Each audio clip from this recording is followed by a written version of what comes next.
नमस्ते, मैं हूं किशोर अजवाणी। घड़ी इशारा कर रही है 9 बजे रात का वक्त। 100 बात की एक बात का 100 बात की एक बात में आज ईरान के परमाणु कार्यक्रम से आई एक खबर ने पूरी दुनिया को चौंका कर रख दिया, जिसके मुताबिक ईरान ने 3 परमाणु बम बनाने लायक यूरेनियम जुटा लिया है। यमन के हूथी विद्रोहियों ने तुर्की से भारत आ रहे एक जहाज को अगवा करने का दावा करते हुए अमेरिका और इजरायल को सीधी चुनौती दे दी। पाकिस्तान के चुनावों में आतंकी संगठन लश्कर ए तैयबा के चीफ हाफिज सईद का बेटा तलहा सईद भी चुनाव लड़ेगा, जिससे साफ हो गया कि पाकिस्तान में आतंकी पूरी तरह बेलगाम है। और उत्तरकाशी में सुरंग में फंसे 41 मजदूरों की जान बचाने के लिए एक रोबोट सुरंग के अंदर भेजने की योजना पर काम शुरू हो गया। बड़ी खबर ईरान से जुड़े एक बहुत बड़े दावे पर। खबर है कि ईरान जल्द ही 1 या 2 नहीं बल्कि एक साथ 3 परमाणु बम बना सकता है। इजरायल और हमास की जंग के बीच ईरान से जुड़ी इस खबर ने पूरी दुनिया में हड़कंप मचा दिया, क्योंकि हमास, हिजबुल्ला और हूथी लड़ाकों जैसे खतरनाक संगठनों के पीछे खड़े ईरान के पास अगर 3 परमाणु बम हो गए तो दुनिया पर महाविनाश का खतरा मंडराने लगेगा। ईरान 3 परमाणु बम बना सकता है, इसका दावा परमाणु कार्यक्रमों पर नजर रखने वाली यूएन की संस्था IAEA यानी इंटरनेशनल एटॉमिक एनर्जी एजेंसी का है।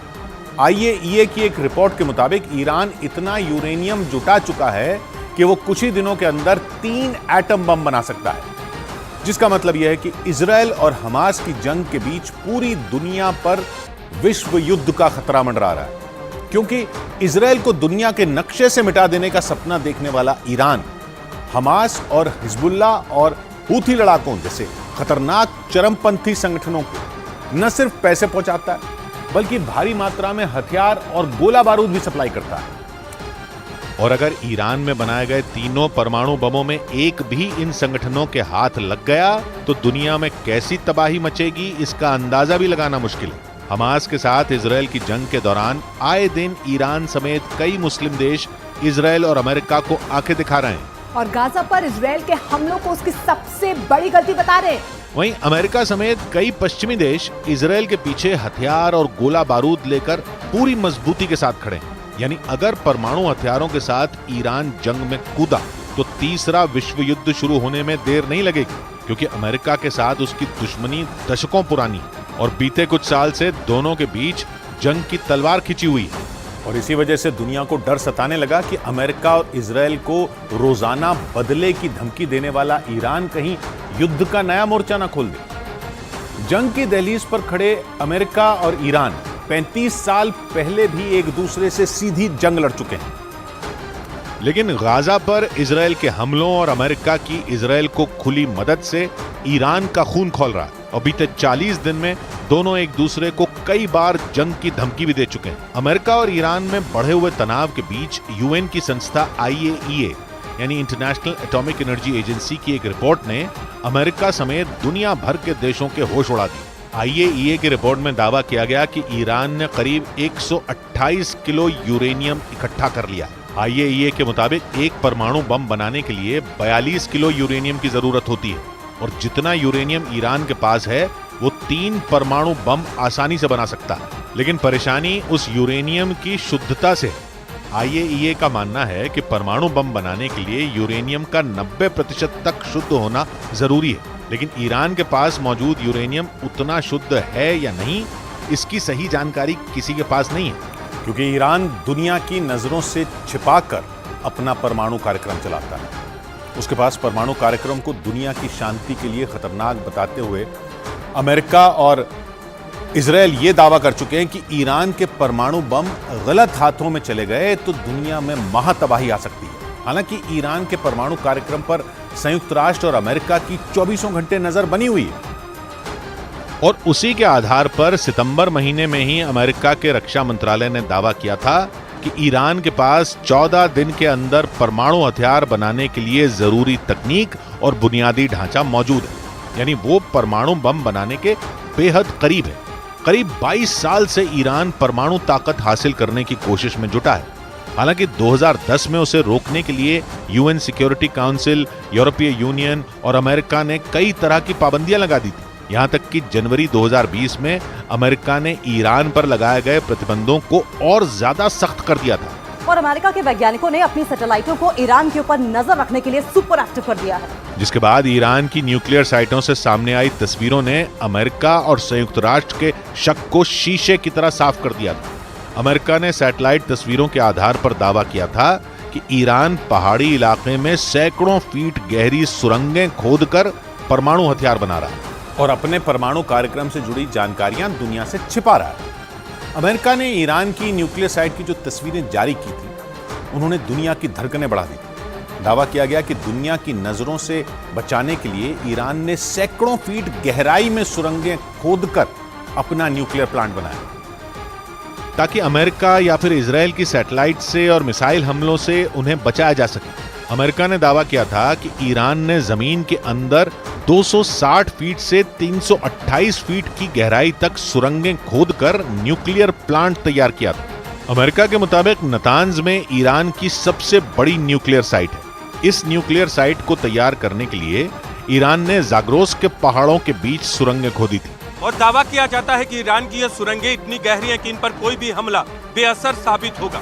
यानी ईरान ने पाताल लोक में परमाणु बम बनाने के लिए एक ऐसा प्लांट बना लिया जिसकी भनक तक किसी को नहीं लगी और ईरान अपने ऊपर लग रहे परमाणु बम बनाने के आरोपों को लगातार खारिज करता रहा और उल्टे अमेरिका पर यह आरोप लगा दिए कि उसने उसके दुश्मनों को हथियार और गोला बारूद की सप्लाई की।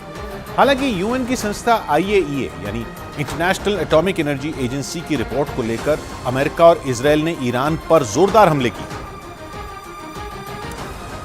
और उस पर परमाणु हथियारों के गलत इस्तेमाल का आरोप लगाया।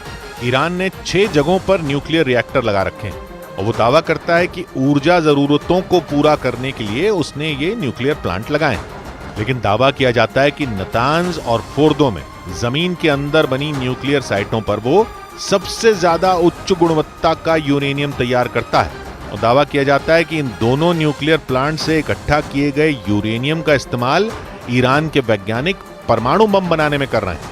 खतरा इस बात का भी है कि ईरान के परमाणु हथियार बना लेने के बाद पश्चिम एशिया में न्यूक्लियर रेस शुरू हो जाएगी, जो पश्चिम एशिया ही नहीं पूरी दुनिया के लिए महाविनाश की वजह बन सकती है। क्योंकि परमाणु बम के साथ ही ईरान ने बीते कुछ सालों में अपनी सैन्य ताकत भी बढ़ाई है, जिससे वो जंग होने पर अमेरिका और इजराइल से सीधी टक्कर ले सके। ईरान ने दावा किया कि उसने ऐसी हाइपरसोनिक मिसाइल तैयार कर ली है जिसकी रेंज में इजराइल के कई बड़े शहर हैं। यानी ईरान ने अपने दुश्मन से भिड़ने के लिए ऐसी मिसाइल तैयार कर ली जो पलक झपकते ही तबाही मचा सकती है। एक रोज पहले ईरान के supreme leader Ayatollah Ali Khamenei ने इन मिसाइलों का जायजा लिया। वो तेहरान में ईरान की सेना की ब्रांच IRGC यानी इस्लामिक रेवोल्यूशनरी गार्ड कोर की तरफ से आयोजित हथियारों की प्रदर्शनी में पहुंचे थे। ईरान के मीडिया के मुताबिक फतह 2 हाइपरसोनिक मिसाइल को IRGC ने विकसित किया। IRGC ने बताया कि उनकी फतह 2 मिसाइल 16,000 किलोमीटर प्रति घंटा की रफ्तार से उड़ान भर सकती है और दुश्मन पर हमला कर सकती है। ईरान ने दावा किया कि फतह 2 मिसाइल अमेरिका और इजराइल की मिसाइलों से कहीं ज्यादा आधुनिक और मारक है। ईरान की इस खतरनाक हाइपरसोनिक मिसाइल को इजराइल के लिए बड़ा खतरा माना जा रहा है, क्योंकि गाजा पर हवाई हमलों के दौरान ईरान इजराइल को जंग की खुली धमकी दे चुका है और अपनी मिसाइलों का मुंह उसकी तरफ तैनात करने का दावा कर चुका है। ईरान इजराइल के साथ ही उसका साथ दे रहे अमेरिका को भी खुली धमकी दे चुका है और अगर गाजा में आग लगी तो उसकी लपटें उसे भी जला देंगी। यानी इजराइल और हमास की जंग में ईरान सीधे सीधे अमेरिका से भिड़ सकता है। हालांकि इजराइल के अखबार द टाइम्स ऑफ इजराइल के मुताबिक इजराइल के हमास के खिलाफ जंग का ऐलान करने के बाद से पश्चिम एशिया में अमेरिका की सेना पर 30 से ज्यादा हमले हो चुके हैं। इराक और सीरिया में अमेरिकी सैनिकों को वहां के चरमपंथी संगठनों ने निशाना बनाया। इराक और सीरिया वो देश हैं जहां ईरान की तूती बोलती है। इराक तो ईरान का पड़ोसी है, जहां ईरान कई लड़ाकों का समर्थन करता है और वो लड़ाके ईरान के इशारे पर काम करते हैं। वहीं सीरिया इजराइल का दुश्मन है और ईरान का पक्का दोस्त। यानी इजराइल और हमास की जंग का दायरा तेजी से बढ़ रहा है और ईरान के तेवर से माना जा रहा है कि ये जंग और बड़ी हो सकती है। उधर बड़ी खबर आई इजराइल के खिलाफ जंग का नया मोर्चा खोलने की तैयारी में जुटे हूथी लड़ाकों से जुड़ी। ईरान हूथी लड़ाकों की आड़ में समंदर में अमेरिका और इजराइल को सीधी चुनौती देता दिखा, क्योंकि हूथी लड़ाकों ने दावा किया कि उन्होंने लाल सागर में इजराइल का जहाज हाईजैक कर लिया और उसे यमन ले गए। जिस जहाज को हूथी लड़ाकों ने पकड़ा वो तुर्की से भारत आ रहा था। लेकिन इजराइल ने दावा किया कि वो जहाज उसका नहीं था बल्कि ब्रिटेन का था, जिसे जापान इस्तेमाल कर रहा था। जहाज हाईजैक होने के बाद जापान ने हूथी लड़ाकों से बात भी की और उनसे जहाज को छोड़ने के लिए कहा। इस बीच इजराइल ने इस मामले में बयान जारी कर ईरान को घेरा और इस घटना को ईरान का आतंकवाद बता दिया। लाल सागर में जहाज हाईजैक करने का मामला ऐसे वक्त में आया जब खबर आई कि ईरान ने 3 परमाणु बम बनाने के लिए जरूरी यूरेनियम जुटा लिया और अपनी नई हाइपरसोनिक मिसाइल दुनिया को दिखाई। जिसके बाद खबर आई कि ईरान के समर्थन वाले यमन के हूथी लड़ाकों ने समंदर में एक जहाज हाईजैक कर लिया। दावा किया कि उन्होंने इजराइल का जहाज हाईजैक किया और इसलिए इसे समंदर में इजराइल और अमेरिका को ईरान की सीधी चुनौती मानेंगे, क्योंकि हूथी लड़ाकों ने डंके की चोट पर दावा किया कि इजराइल का एक जहाज उनके कब्जे में। और वो आगे भी लाल सागर में इजराइल के जहाजों को निशाना बनाएंगे, क्योंकि ईरान के समर्थन वाले हूथी विद्रोहियों ने दावा किया कि गैलेक्सी लीडर नाम का इजराइल का जहाज उन्होंने हाईजैक कर लिया। हूथी लड़ाकों ने जिस जहाज को पकड़ा वो तुर्की से भारत की ओर आ रहा था, लेकिन लाल सागर में यमन के नजदीक पहुंचते ही हूथी लड़ाकों ने जहाज को हाईजैक कर लिया और उसे यमन के बंदरगाह पर ले गए। जिसके बाद हूथी लड़ाकों ने प्रेस कॉन्फ्रेंस करके ये दावा किया कि इजराइल का एक जहाज उनके कब्जे में है, जिसका नाम गैलेक्सी लीडर है। और हूथी लड़ाकों का कहना है कि वो लाल सागर में इजराइल के दूसरे जहाजों को भी निशाना बनाएंगे, जिसका मतलब यह हुआ कि हूथी लड़ाकों ने लाल सागर में इजराइल की परेशानी बढ़ाने की तैयारी कर ली।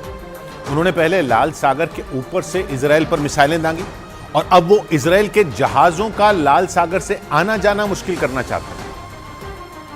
क्योंकि जहाज हाईजैक करने के बाद हूथी लड़ाकों ने इजराइल को सीधी चुनौती दी और बयान दिया कि हूथी विद्रोही उन जहाजों को टारगेट करेंगे जिन पर इजराइल के झंडे लगे होंगे। इजराइल की कंपनियों के जहाज भी उनके निशाने पर होंगे। इसलिए जिन जिन देशों के नागरिक इजराइल के जहाजों पर क्रू मेंबर की तरह काम कर रहे हैं वो उन्हें वापस बुला लें, क्योंकि हूथी विद्रोही समंदर में इजराइल के जहाजों को निशाना बनाने की तैयारी में हैं, जिसकी शुरुआत उन्होंने गैलेक्सी लीडर नाम के जहाज को हाईजैक करके कर दी और पूरी तैयारी से जहाज का अपहरण करने का दावा किया। खबर है कि गैलेक्सी लीडर नाम के इस जहाज को आखिरी बार 2 दिन पहले लाल सागर में देखा गया था, जिसके बाद जहाज के बारे में कुछ पता नहीं चला और फिर खबर आई कि जहाज को हाईजैक कर लिया गया और हूथी लड़ाके उसे अपने साथ यमन लेकर चले गए।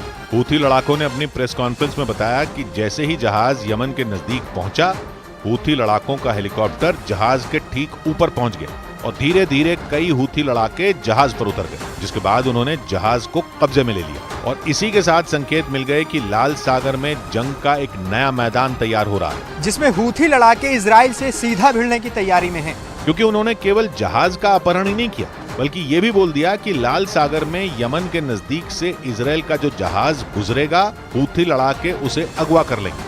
लेकिन इजराइल ने हूथी लड़ाकों के दावे को यह कहकर खारिज कर दिया कि लाल सागर में हाईजैक किया गया जहाज उसका नहीं था और उस जहाज पर एक भी क्रू मेंबर इजराइल का नहीं है। यानी इजराइल ने हूथी लड़ाकों के दावे को ही नकार दिया और दो टूक बोल दिया कि हूथी लड़ाकों के कब्जे में जो जहाज है वो इजराइल का है ही नहीं। हालांकि उसने ये माना कि हूथी लड़ाकों ने एक इंटरनेशनल मालवाहक जहाज पकड़ा है जो तुर्की से भारत रवाना हुआ था और उस जहाज पर यूक्रेन, बल्गेरिया, फिलीपींस और मेक्सिको समेत कई देशों के 25 क्रू मेंबर मौजूद हैं, जिनमें एक भी इजराइल का नागरिक नहीं है।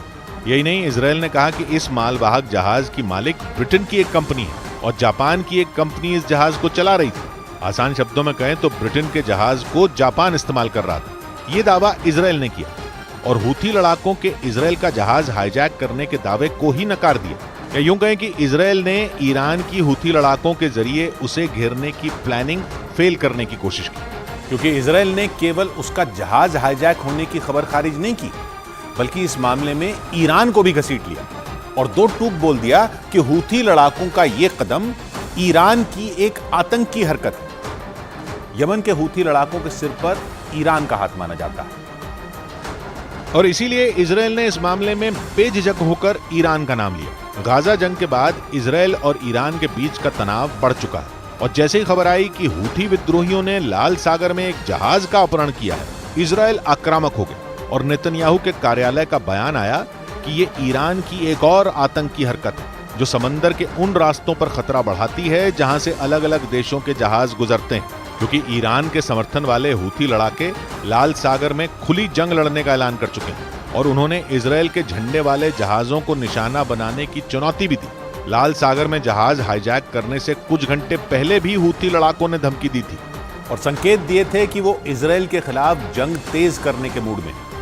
हूथी लड़ाकों ने इजरायल को सीधी धमकी दी और बोल दिया कि वो इजरायल के खिलाफ सैन्य अभियान तब तक जारी रखेंगे जब तक गाजा में जंग नहीं रुकती।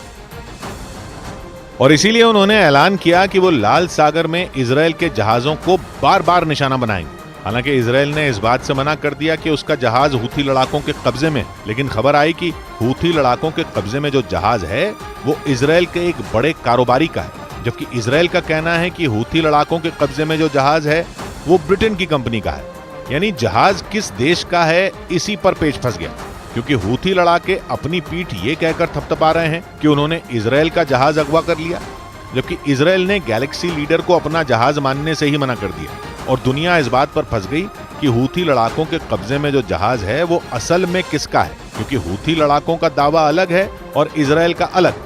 लेकिन इस सारी उठापटक के बीच ये तो पक्का है कि हमास और हिजबुल्लाह के बाद हूथी लड़ाके भी इजरायल का तनाव बढ़ाना चाहते हैं, क्योंकि गाजा में जंग के बाद इजरायल उनके निशाने पर आ गया और वो सीज फायर की मांग करते हुए इजरायल को धमका भी चुके हैं।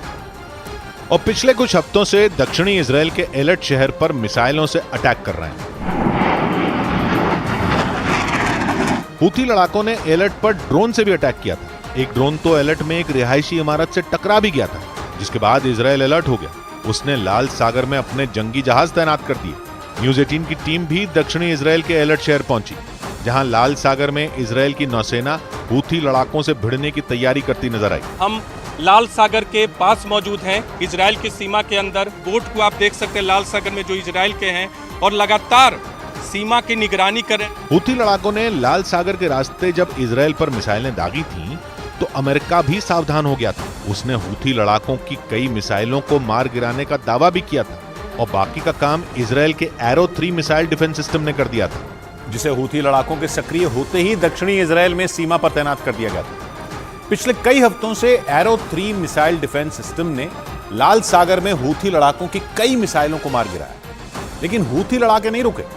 उल्टा उन्होंने इजरायल पर हमले तेज करने के संकेत दे दिए, जिसके लिए लाल सागर में जंग का माहौल बनता दिखा, क्योंकि हूथी लड़ाके लाल सागर के रास्ते ही मिसाइलें दाग रहे हैं और इसीलिए इजरायल ने वहां अपने जंगी जहाजों की गश्त बढ़ा दी। अफ्रीका और एशिया को अलग करने वाला लाल सागर हिंद महासागर में एंट्री का रास्ता खोलता है, जिसकी सीमाएं यमन, मिस्र, सूडान, सऊदी अरब और इजरायल जैसे देशों से लगती हैं। इसके पूर्वी छोर पर सऊदी अरब और यमन जैसे देश, जबकि पश्चिमी छोर पर मिस्र और सूडान जैसे देश, और इन सब के बीच इजरायल का भी एक छोटा सा कोना लाल सागर से लगता है, जहां इजरायल का एलर्ट शहर बसा है। और हूथी लड़ाकों के निशाने पर दक्षिणी इजरायल का यही शहर है, जिसे इजरायल के सबसे शांत शहरों में गिना जाता है। लेकिन गाजा की जंग की आंच इजरायल के इस शहर तक भी पहुंच गई, क्योंकि इजरायल के खिलाफ हमास का साथ देने के लिए हूथी लड़ाके मैदान में आ गए। और यमन की राजधानी सना से करीब 2000 किलोमीटर दूर इजरायल के एलर्ट शहर पर मिसाइलें दागने लगे। यही नहीं, जैसे ही हूथी लड़ाकों ने इजरायल का जहाज हाईजैक करने का दावा किया, हमास का बयान आ गया, जिसमें उसने कहा कि हूथी लड़ाकों का यह कदम तारीफ के काबिल है। जिसका मतलब ये हुआ कि ट्रिपल एच कहे जाने वाले हिजबुल्लाह, हूथी और हमास के लड़ाके एक दूसरे का साथ दे रहे हैं। और इन तीनों कट्टरपंथी संगठनों की आड़ में ईरान अपना काम कर रहा है, क्योंकि हिजबुल्लाह को ईरान ने बनाया था। गाजा जंग में ईरान ने हमास का साथ दिया और हूथी लड़ाकों के सिर पर भी ईरान का हाथ है। और इसीलिए कहा जाता है कि ट्रिपल एच जो करते हैं वो ईरान के इशारे पर करते हैं। और इसीलिए जैसे ही हूथी लड़ाकों ने लाल सागर में इजरायल से भिड़ने का ऐलान किया, इजरायल ने ईरान पर निशाना साधना शुरू कर दिया, क्योंकि उसे पता है कि हूथी लड़ाकों को हथियार और तकनीक दोनों ईरान से ही मिलती है। और इसीलिए इजरायल ने लाल सागर में जहाज के अपहरण का कनेक्शन सीधा ईरान से जोड़ दिया। यही नहीं, उसने इसे ईरान की आतंकी हरकत बोल दिया।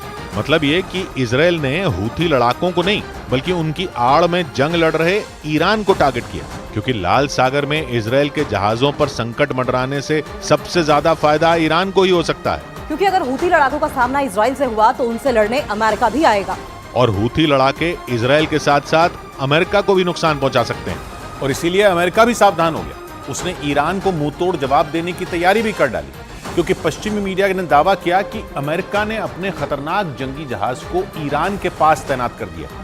उसके खतरनाक बॉमर भी ईरान के आसपास मंडराने लगे, जिसका सीधा मतलब यह हुआ कि अमेरिका की नजर ट्रिपल एच पर भी है और उसके पीछे से पश्चिम एशिया में खेल खेलने वाले ईरान पर भी। और इसीलिए अमेरिका का खतरनाक जंगी जहाज ईरान के पास ओमान की खाड़ी में पहुंच चुका है और ईरान की सीमा से केवल 300 किलोमीटर दूर खड़ा है।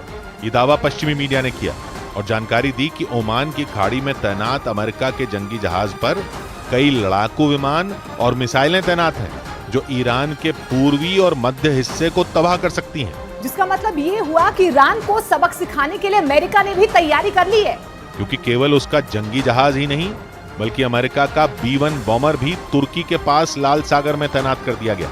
इसके अलावा लाल सागर और ओमान की खाड़ी में भी अमेरिका के जंगी जहाज पहुंच गए। ईरान की सीमा तुर्की से लगती है और फारस की खाड़ी और ओमान की खाड़ी तो ईरान की 1770 किलोमीटर लंबी दक्षिणी सीमा बनाती हैं, जहां अमेरिका ने ईरान को घेरने के लिए चक्रव्यूह रच डाला। क्योंकि ईरान गाजा जंग की आड़ में ट्रिपल एच को हथियार की तरह इस्तेमाल कर रहा है। पहले उसने लेबनान के रास्ते इजराइल पर हमले की जमीन तैयार की और अब यमन के रास्ते दक्षिणी इजराइल को निशाना बना रहा है, जिसके लिए लाल सागर में माहौल गर्माता दिखाई दिया।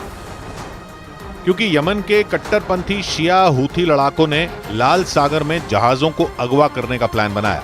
फिलहाल तो हूथी लड़ाके इजराइल को निशाना बना रहे हैं, लेकिन जैसे संकेत हैं उनसे लगा कि हूथी लड़ाके इजराइल के दोस्त अमेरिका पर भी हमला करेंगे और लाल सागर से गुजरने वाले अमेरिका के जहाजों को भी निशाना बना सकते हैं। जिसके बाद इजराइल ने बिना घुमाए फिराए बोल दिया कि ईरान समंदर में इजराइल और अमेरिका को चुनौती दे रहा है और आतंकी हरकतें कर रहा है। यानी इजराइल और अमेरिका को पता है कि हूथी लड़ाके खुद कुछ नहीं कर रहे बल्कि ईरान उनसे ये करवा रहा है, क्योंकि वो समंदर, जमीन और आसमान में इजराइल और अमेरिका के खिलाफ हमास, हिजबुल्ला और हूथी लड़ाकों को आगे खड़ा कर रहा है और उनकी आड़ में पूरे पश्चिम एशिया को जंग में झोंकने की साजिश रच रहा है। उधर ब्रेकिंग न्यूज आ रही है इजराइल पर हिजबुल्ला के हमले से जुड़ी। चरमपंथी संगठन हिजबुल्ला ने लेबनान बॉर्डर पर मौजूद इजराइल के एक मिलिट्री बेस पर ताबड़तोड़ मिसाइलें गिराकर ध्वस्त कर दिया। हिजबुल्ला के इस हमले का एक वीडियो भी सामने आया जिसमें इजरायली मिलिट्री बेस के परखचे उड़ते दिखाई दिए। हर तरफ आग और धुएं का गुबार उठता नजर आया। हालांकि इस बात की जानकारी नहीं मिल सकी है कि हिजबुल्ला के हमले में इजराइल के कितने सैनिक मारे गए, लेकिन दावा यह किया जा रहा है कि इस हमले की वजह से इजराइल को बड़ा नुकसान पहुंचा है। ये वही हिजबुल्ला है जो इजराइल के खिलाफ हमास के समर्थन में जंग में उतरने की कई बार धमकी दे चुका है। इस चरमपंथी संगठन का दावा है कि अगर उसने जंग का बिगुल बजाया तो फिर दुनिया के नक्शे से इजराइल को मिटने से कोई नहीं बचा पाएगा। जावेद हमारे साथ जुड़ रहे हैं लेबनान से। जावेद, तो अब तो ये सीधा हमला ही हो गया हिजबुल्ला का। जी किशोर, देखिए हिजबुल्ला के ताबड़तोड़ हमले जारी हैं। हिजबुल्ला ने जिस इजराइल के इस सैन्य ठिकाने पर हमला किया ये बेहद अहम है। 91 डिवीज़न का ये सैन्य ठिकाना है इजराइल का, जो कि नॉर्दर्न इजराइल में बेहद अहम पॉइंट है और इस पर मिसाइल से हमला किया है। और देखिए जिस तरह की तस्वीरें बराने से आई हैं वो बेहद हैरान करने वाली है। परखच्चे इस बैरक के आसपास उड़ गए हैं। तो कि पिछले कई दिनों से हिजबुल्ला लगातार अपना युद्ध का दायरा जो है वो बढ़ाता जा रहा है और भीषण जंग इस वक्त हिजबुल्ला और इजराइल के बीच इस मोर्चे पर चल रही है। कई बार आज भी दिन में हिजबुल्ला ने कई जगह अटैक किया और लगातार इजराइल भी हिजबुल्ला के ठिकानों पर हमले कर रहा है। जी, और हिजबुल्ला ने सिर्फ हमले ही नहीं किए बल्कि एक वीडियो जारी कर इजराइल को बड़ी धमकी भी दे दी। हिजबुल्ला ने इस वीडियो के जरिए यह बताने की कोशिश की कि उसके लड़ाके सीमा पार करके भी इजराइल की जमीन पर हमले बोलने के लिए तैयार हैं। यानी वो इजराइल की सीमा में घुसकर कभी भी उसके साथ सीधी जंग छेड़ सकते हैं। हिजबुल्ला और इजराइल के बीच सीमा पर 7 अक्टूबर के बाद से ही लड़ाई छिड़ी हुई, लेकिन अब तक दोनों एक दूसरे पर ड्रोन, रॉकेट और मिसाइलों से ही हमले बोल रहे हैं। ऐसा पहली बार हुआ जब हिजबुल्ला ने वीडियो जारी करके इजराइल को चेतावनी दी कि वो आ रहे हैं। और इसी वजह से ये माना जा रहा है कि हिजबुल्ला के लड़ाके इजराइल की सीमा पार जाने के लिए बिल्कुल तैयार बैठे हैं। यानी जो लड़ाके सीमा पार से इजराइल की सेना को चुनौती दे रहे थे वो सीधे इजराइल में घुसकर वहां कत्लेआम मचा सकते हैं। इसका मतलब ये कि इजराइल पर एक बार फिर 7 अक्टूबर जैसे हमले का खतरा मंडरा रहा है, लेकिन इस बार उसका दुश्मन हमास से कहीं ज्यादा खतरनाक और ताकतवर है। और हिजबुल्ला ने वीडियो जारी कर यह बता दिया कि इजराइल के लिए वो हमास से कहीं बड़ा खतरा है। हिजबुल्ला के जोरदार हमले की जानकारी खुद इजराइल की सेना की तरफ से दी गई। जिसके मुताबिक लेबनान की सीमा से उसके कई ठिकानों पर एक साथ भीषण हमले बोले गए। इजरायल की सेना ने यह जानकारी दी कि 1 घंटे के अंदर ही हिजबुल्लाह ने उसके कई इलाकों पर 3 ड्रोन और 25 रॉकेट दाग दिए। यानी हिजबुल्लाह ने एक साथ ऐसे ताबड़तोड़ हमले बोले कि इजरायल की फौज भी कुछ देर के लिए खौफ से भर गई।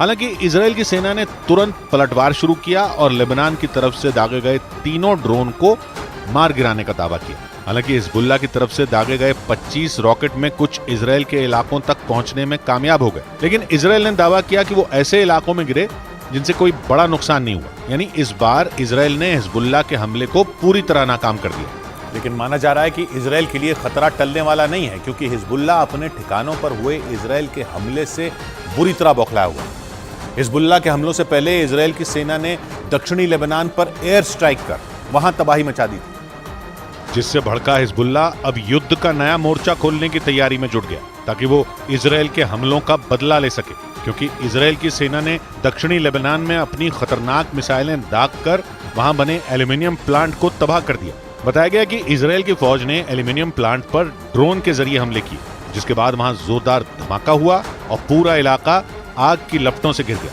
हालांकि इजरायल के इस भीषण हमले में किसी के मारे जाने का दावा नहीं किया गया, लेकिन इजरायल की इस कार्रवाई से हिजबुल्लाह उस पर भड़क गया और माना जा रहा है कि दक्षिणी लेबनान पर हुई एयर स्ट्राइक की वजह से ही हिजबुल्लाह अब इजरायल के सैन्य ठिकानों को चुन चुन कर निशाना बना रहा है, जिसमें ईरान उसकी खुलकर मदद कर रहा है, जो जंग में इजरायल के लिए बड़ी चुनौती बना हुआ। क्योंकि ईरान सीधे तौर पर नहीं, लेकिन दावा है कि उसके हथियारों के दम पर ही हमास के लड़ाके इजरायल की सेना पर हमले कर रहे हैं।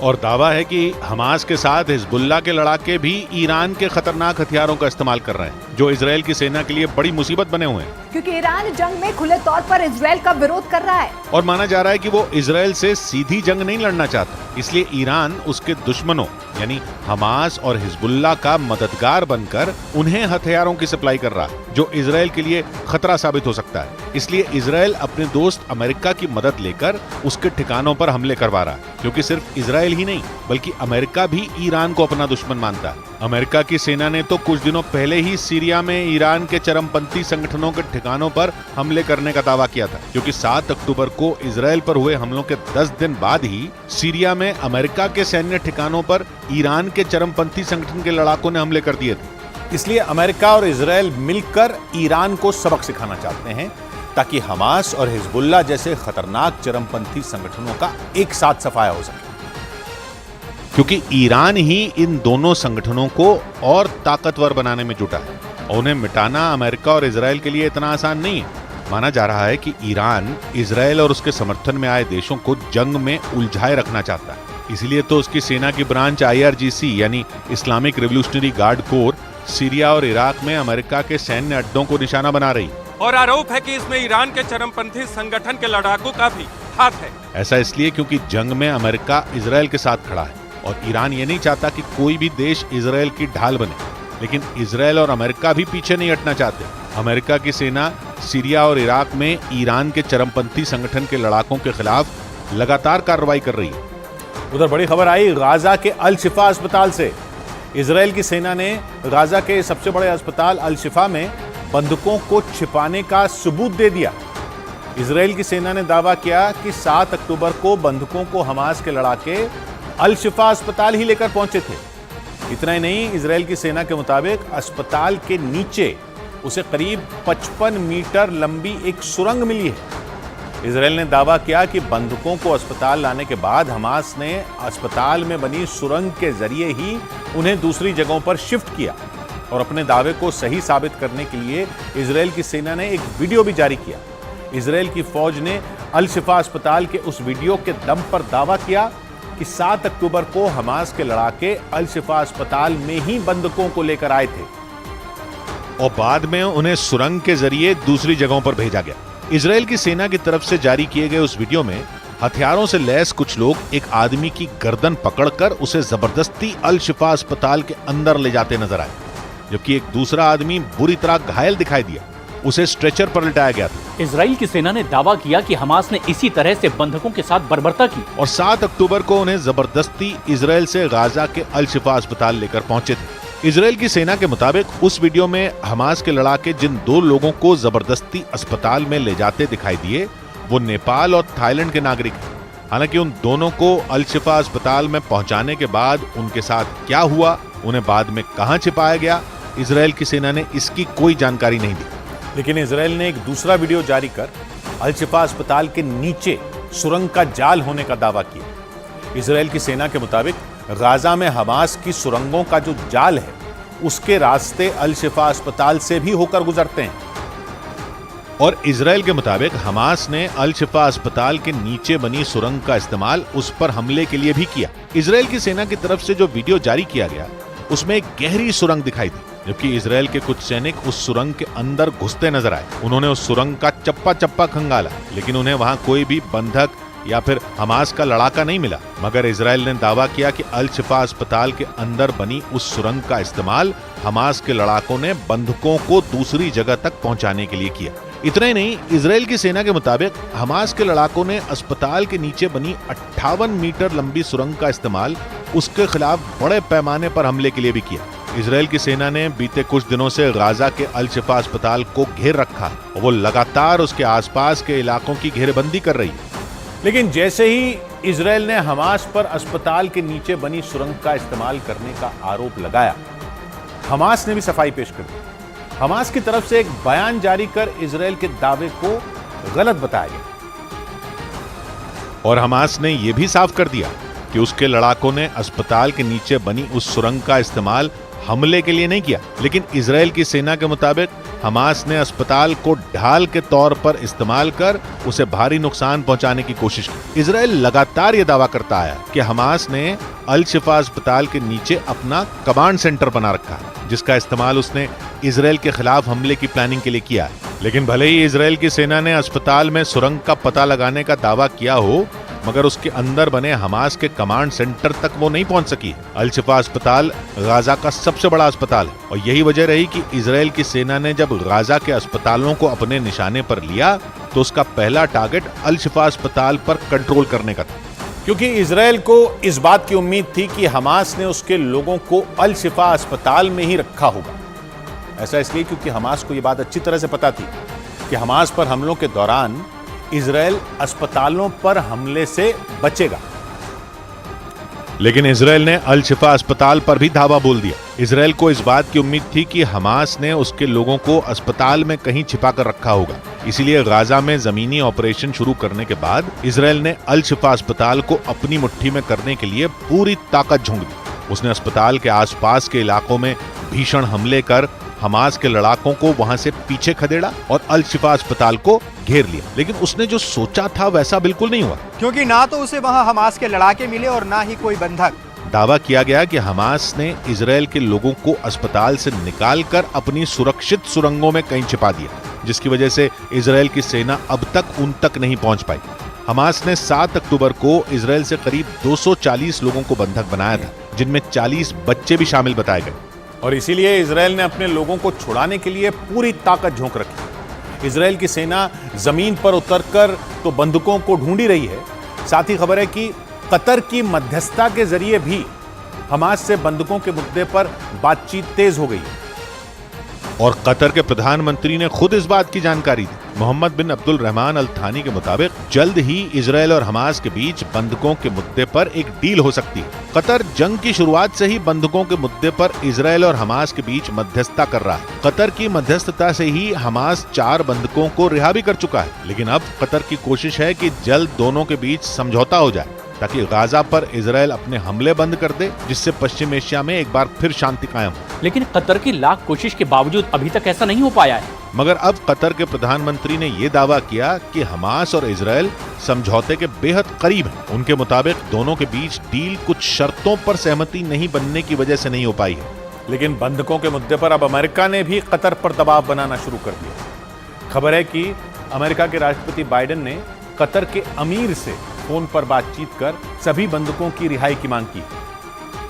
और कतर से हमास पर बंधकों को छोड़ने का दबाव बनाने को कह दिया। खबर के मुताबिक बाइडेन ने कतर के अमीर से फोन पर बातचीत की और इजरायल के 240 बंधकों की रिहाई की मांग की। ऐसी खबरें सामने आ रही हैं कि हमास इजरायल के 50 लोगों को छोड़ने के लिए तैयार है, जिसके बदले उसने इजरायल की जेलों में बंद अपने 150 कैदियों की रिहाई की शर्त रखी है और साथ ही वो 5 दिन का सीज फायर भी चाहता है। इतना ही नहीं, बताया गया कि हमास महिला बंधकों को छोड़ने के लिए तैयार नहीं है। हालांकि उसने बच्चों को अपनी कैद से आजाद करने की बात जरूर रखी, लेकिन इजरायल ने भी साफ कह दिया कि ऐसा नहीं हो सकता। हमास को महिलाओं और बच्चों दोनों को एक साथ छोड़ना होगा। हालांकि खबर है कि अपने दुश्मन हमास के साथ समझौते की बात को नेतन्याहू ने सिरे से खारिज कर दिया और साफ कह दिया कि गाजा में तब तक हमले जारी रहेंगे जब तक वहां से हमास का नामो निशान नहीं मिट जाता। उधर बड़ी खबर आई 7 अक्टूबर को इजरायल पर हुए हमले से जुड़े एक दावे पर पैलेस्टीनियन अथॉरिटी ने बड़ा दावा किया कि इजरायल ने ही 7 अक्टूबर को सुपरनोवा म्यूजिक फेस्टिवल पर हमले करवाए थे। पैलेस्टीनियन अथॉरिटी के मुताबिक इजरायल की सेना के एक हेलीकॉप्टर ने ही 7 अक्टूबर को वहां बम बरसाए थे। इसके लिए पैलेस्टीनियन अथॉरिटी ने इजरायल के एक अखबार की रिपोर्ट का ही हवाला दिया। इजरायल के उस अखबार ने दावा किया कि उसकी ये रिपोर्ट 7 अक्टूबर को हुए हमलों की जांच कर रहे इजरायल की पुलिस के एक अधिकारी से मिली जानकारी पर आधारित है और उसी रिपोर्ट के आधार पर पैलेस्टीनियन अथॉरिटी ने इजरायल पर चौंकाने वाले आरोप लगा दिए। आरोपों के मुताबिक इजरायल की फौज ने ही इजरायल के लोगों की जान ले ली थी, जबकि 7 अक्टूबर को इजरायल पर हुए हमले के बाद से ही नेतन्याहू की फौज गाजा में हमास के ठिकानों पर कहर ढा रही है। लेकिन अब जब पैलेस्टीनियन अथॉरिटी ने यह दावा किया कि इजरायल ने अपने ही लोगों पर जानबूझकर बम बरसाए थे, तो पूरी दुनिया में बवाल मच गया, क्योंकि इजरायल में हुई हर एक मौत के लिए इजरायल हमास को ही जिम्मेदार मानता है।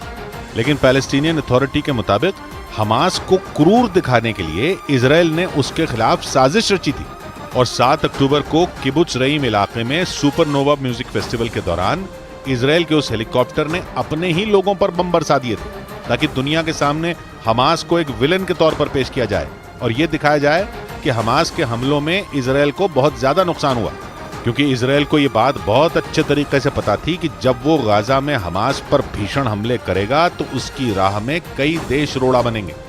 इतना ही नहीं, पैलेस्टीनियन अथॉरिटी ने दावा किया कि पूरी दुनिया में हमास के खिलाफ माहौल बनाने के लिए ही इजरायल ने अपने ही लोगों पर हमले कर दिए।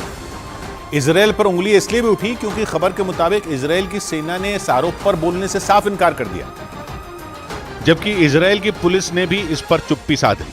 पैलेस्टीनियन अथॉरिटी ने इजरायल की पुलिस के एक अधिकारी से मिली जानकारी के आधार पर ही इजरायल को लेकर यह दावा किया। दावा तो यह भी किया गया कि इजरायल ने गाजा में हमले का जो प्लान बनाया था वो पूरी तरह से कामयाब हो, इसीलिए पहले ही इजरायल की सेना ने हमास के खिलाफ सबूत गढ़ लिए, क्योंकि उसे ये बात पता थी कि हमास को मिटाने के लिए जरूरी होगा कि उसे क्रूर और आतंकी के तौर पे दिखाया जाए। और इसीलिए 7 अक्टूबर को हुए हमले के बाद इजरायल ने हमास को तुरंत एक आतंकी संगठन बताया था और उसकी तुलना खूंखार आतंकी संगठन ISIS से भी कर दी थी। लेकिन पैलेस्टीनियन अथॉरिटी के दावे से इजरायल में हड़कंप मच गया।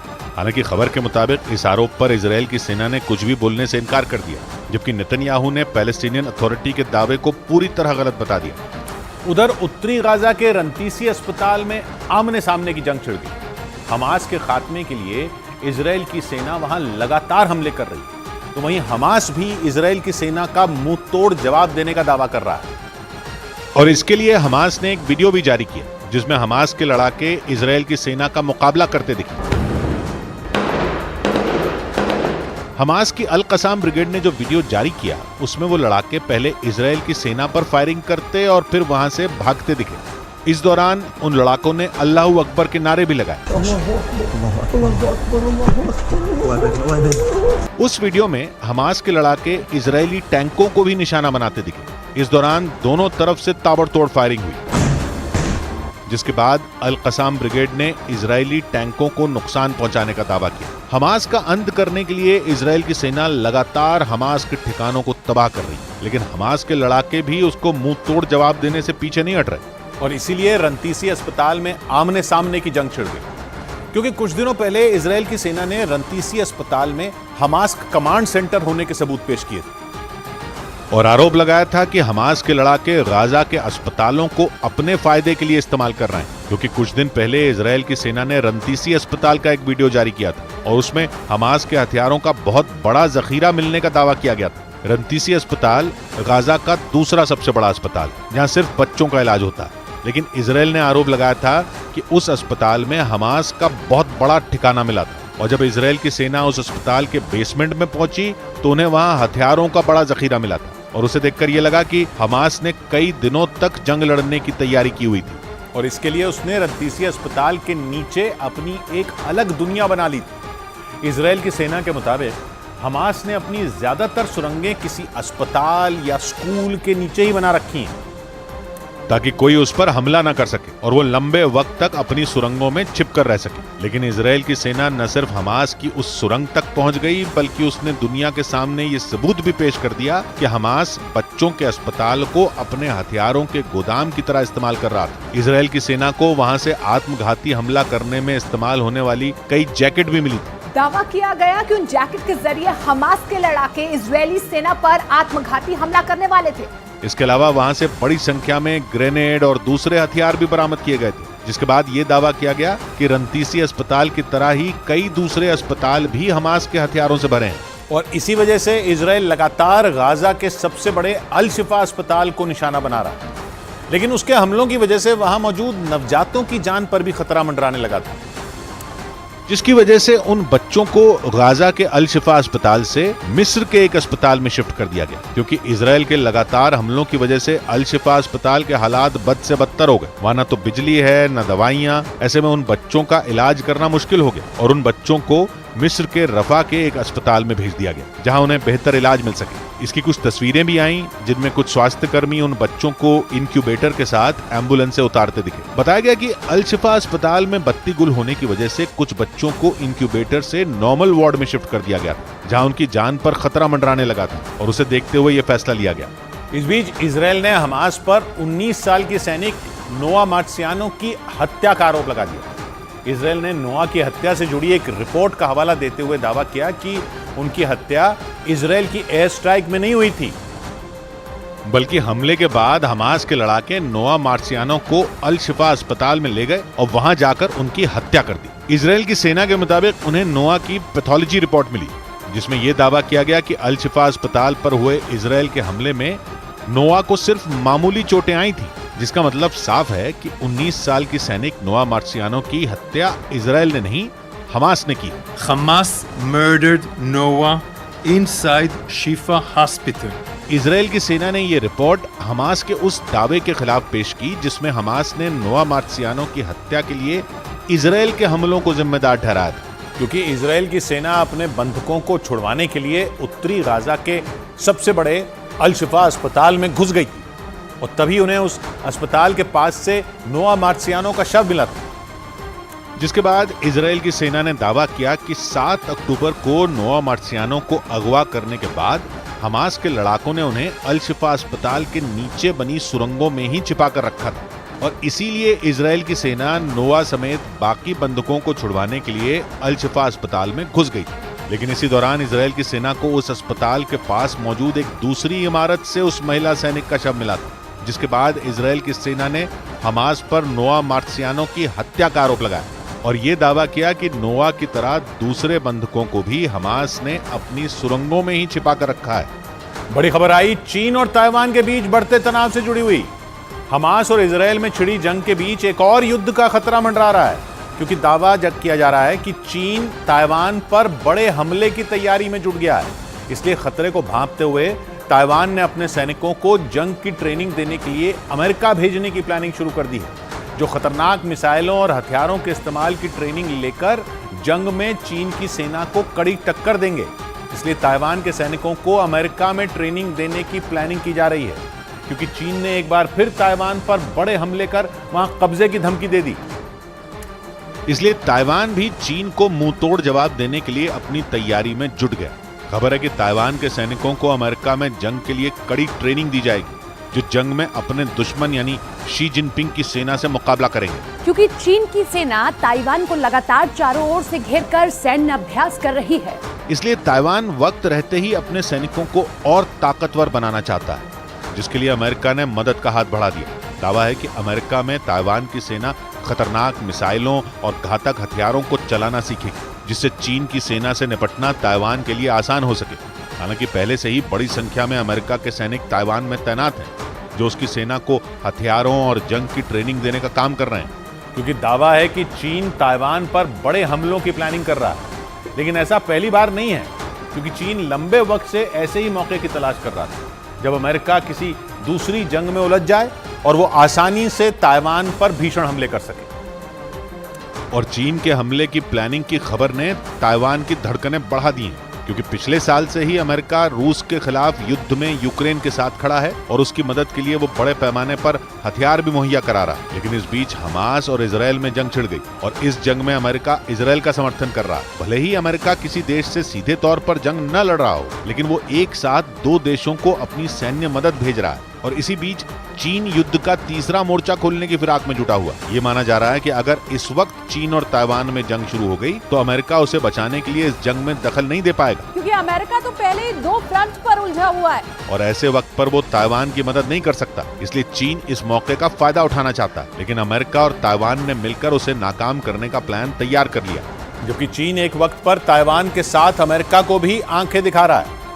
पिछले हफ्ते ही चीन के राष्ट्रपति शी जिनपिंग ने अमेरिका को ताइवान के मुद्दे पर हद में रहने की कड़ी चेतावनी दी थी, क्योंकि अमेरिका ताइवान की ढाल बनकर खड़ा है और बड़ी संख्या में अमेरिका के सैनिक ताइवान में तैनात हैं, जो उसकी सेना की मदद कर रहे हैं। इतना ही नहीं, अमेरिका लड़ाकू विमानों और जंगी जहाज के जरिए भी ताइवान की सुरक्षा कर रहा है, इसलिए चीन उससे भड़का हुआ है। शी जिनपिंग तो पहले ही साफ संदेश दे चुके हैं कि अमेरिका ताइवान को अपने हथियारों की सप्लाई बंद कर दे, वरना इसका अंजाम बहुत बुरा हो सकता है। लेकिन उस चेतावनी के बाद भी अमेरिकी सैनिक ताइवान की मदद के लिए वहां डटे हुए हैं, इसलिए ये माना जा रहा है कि चीन ने फिर अमेरिका को धमकी दे डाली ताकि ताइवान जंग में अकेला पड़ जाए और चीन उस पर कब्जा कर सके।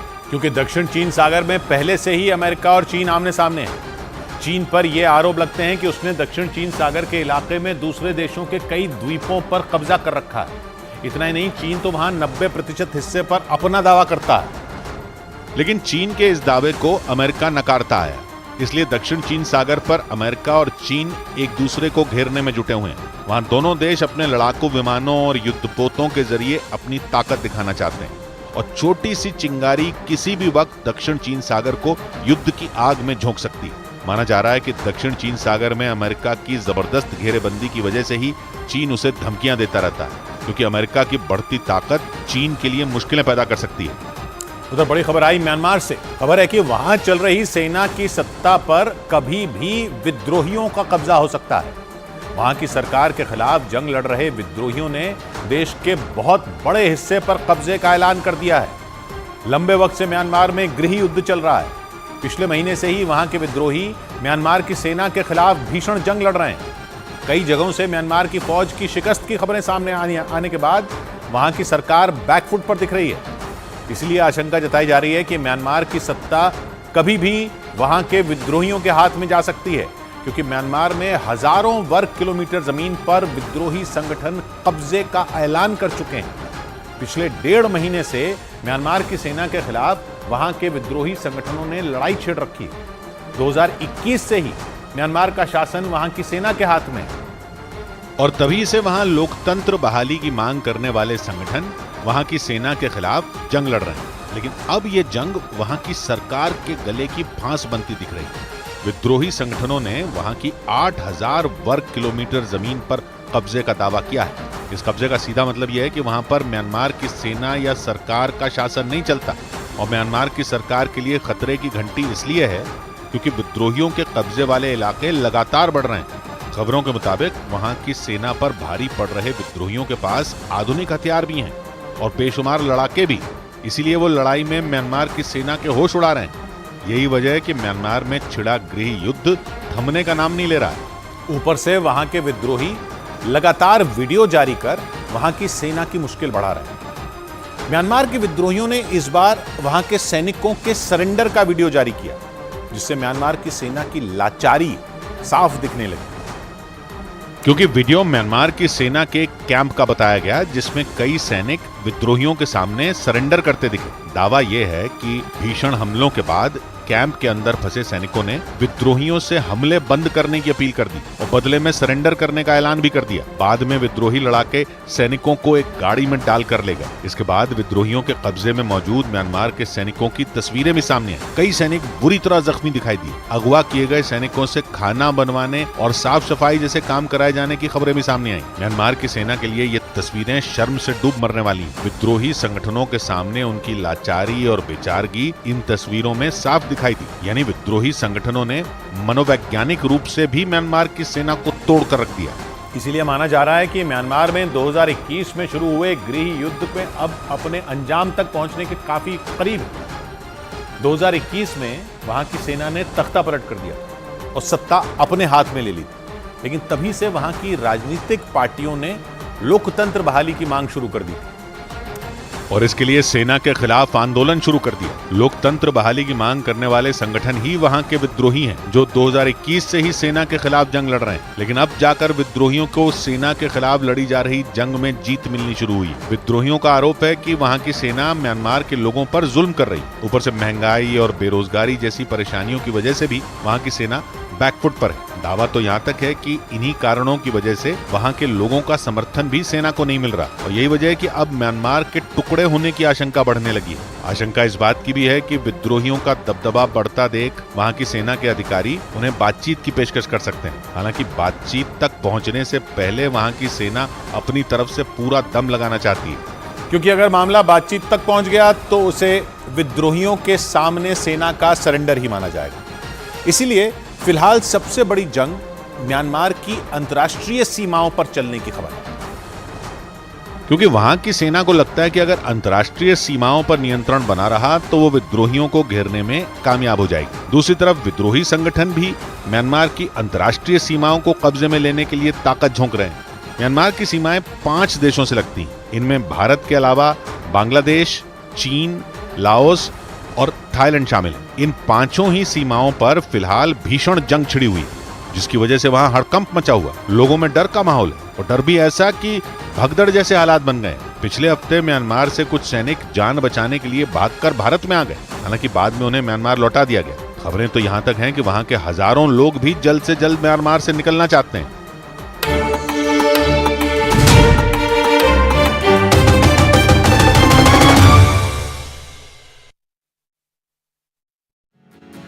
इजरायल और हमास की जंग के बीच पूरी दुनिया पर विश्व युद्ध का खतरा मंडरा रहा है, क्योंकि इजरायल को दुनिया के नक्शे से मिटा देने का सपना देखने वाला ईरान हमास और हिजबुल्ला और हूथी लड़ाकों जैसे खतरनाक चरमपंथी संगठनों को न सिर्फ पैसे पहुंचाता है बल्कि भारी मात्रा में हथियार और गोला बारूद भी सप्लाई करता है।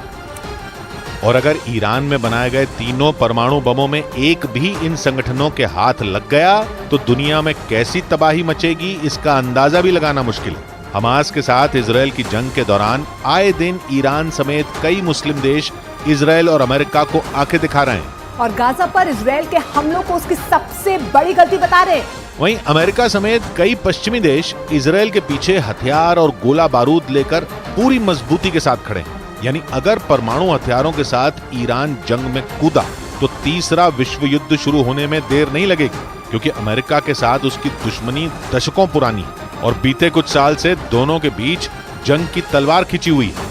और इसी वजह से दुनिया को डर सताने लगा कि अमेरिका और इजरायल को रोजाना बदले की धमकी देने वाला ईरान कहीं युद्ध का नया मोर्चा न खोल दे। जंग की दहलीज पर खड़े अमेरिका और ईरान 35 साल पहले भी एक दूसरे से सीधी जंग लड़ चुके हैं, लेकिन गाजा पर इजरायल के हमलों और अमेरिका की इजरायल को खुली मदद से ईरान का खून खौल रहा है और बीते 40 दिन में दोनों एक दूसरे को कई बार जंग की धमकी भी दे चुके हैं। अमेरिका और ईरान में बढ़े हुए तनाव के बीच यूएन की संस्था IAEA यानी इंटरनेशनल एटॉमिक एनर्जी एजेंसी की एक रिपोर्ट ने अमेरिका समेत दुनिया भर के देशों के होश उड़ा दिए।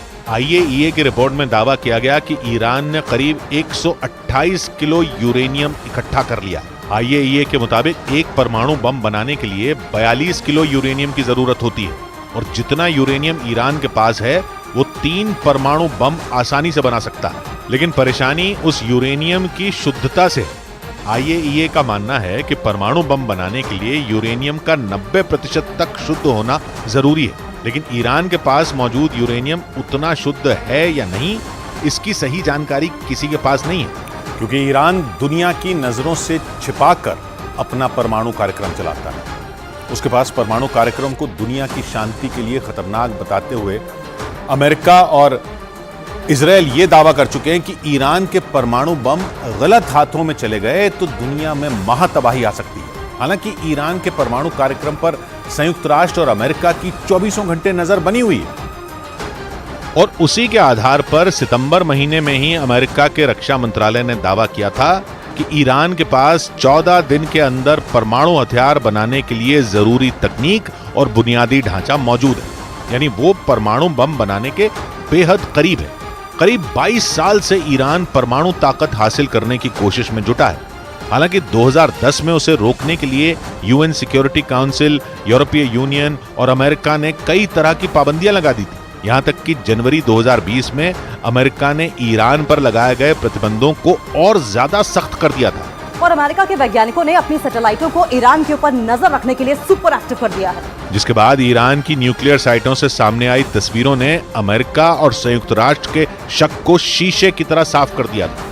अमेरिका ने सैटेलाइट तस्वीरों के आधार पर दावा किया था कि ईरान पहाड़ी इलाके में सैकड़ों फीट गहरी सुरंगें खोदकर परमाणु हथियार बना रहा है और अपने परमाणु कार्यक्रम से जुड़ी जानकारियां दुनिया से छिपा रहा है।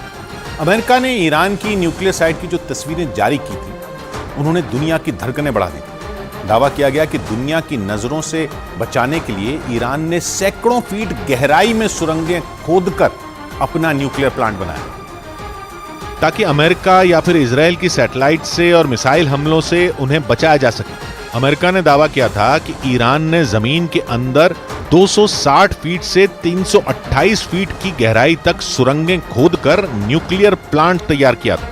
अमेरिका के मुताबिक नतांज में ईरान की सबसे बड़ी न्यूक्लियर साइट है। इस न्यूक्लियर साइट को तैयार करने के लिए ईरान ने जाग्रोस के पहाड़ों के बीच सुरंगें खोदी थी। और दावा किया जाता है कि ईरान की ये सुरंगें इतनी गहरी हैं कि इन पर कोई भी हमला बेअसर साबित होगा। यानी ईरान ने पाताल लोक में परमाणु बम बनाने के लिए एक ऐसा प्लांट बना लिया जिसकी भनक तक किसी को नहीं लगी। और ईरान अपने ऊपर लग रहे परमाणु बम बनाने के आरोपों को लगातार खारिज करता रहा और उल्टे अमेरिका पर यह आरोप लगा दिए कि उसने उसके दुश्मनों को हथियार और गोला बारूद की सप्लाई की। हालांकि यूएन की संस्था आईएईए यानी इंटरनेशनल एटॉमिक एनर्जी एजेंसी की रिपोर्ट को लेकर अमेरिका और इजरायल ने ईरान पर जोरदार हमले किए और उस पर परमाणु हथियारों के गलत इस्तेमाल का आरोप लगाया। ईरान ने 6 जगहों पर न्यूक्लियर रिएक्टर लगा रखे हैं और वो दावा करता है कि ऊर्जा जरूरतों को पूरा करने के लिए उसने ये न्यूक्लियर प्लांट लगाए। लेकिन दावा किया जाता है कि नतांज और फोर्दो में जमीन के अंदर बनी न्यूक्लियर साइटों पर वो सबसे ज्यादा उच्च गुणवत्ता का यूरेनियम तैयार करता है। और दावा किया जाता है कि इन दोनों न्यूक्लियर प्लांट से इकट्ठा किए गए यूरेनियम का इस्तेमाल ईरान के वैज्ञानिक परमाणु बम बनाने में कर रहे हैं। खतरा इस बात का भी है कि ईरान के परमाणु हथियार बना लेने के बाद पश्चिम एशिया में न्यूक्लियर रेस शुरू हो जाएगी, जो पश्चिम एशिया ही नहीं पूरी दुनिया के लिए महाविनाश की वजह बन सकती है। क्योंकि परमाणु बम के साथ ही ईरान ने बीते कुछ सालों में अपनी सैन्य ताकत भी बढ़ाई है, जिससे वो जंग होने पर अमेरिका और इजरायल से सीधी टक्कर ले सके। ईरान ने दावा किया कि उसने ऐसी हाइपरसोनिक मिसाइल तैयार कर ली है जिसकी रेंज में इजरायल के कई बड़े शहर हैं।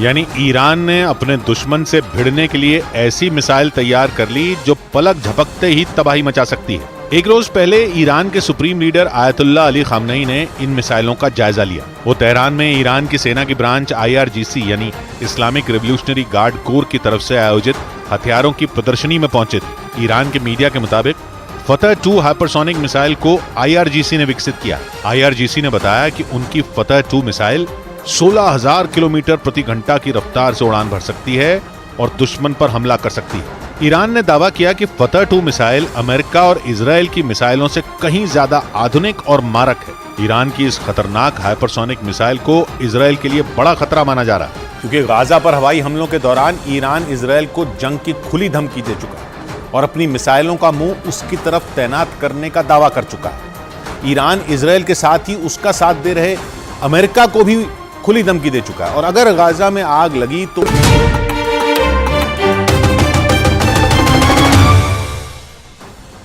बड़ी खबर आई उत्तर कोरिया की जासूसी सैटेलाइट की लॉन्चिंग से जुड़ी।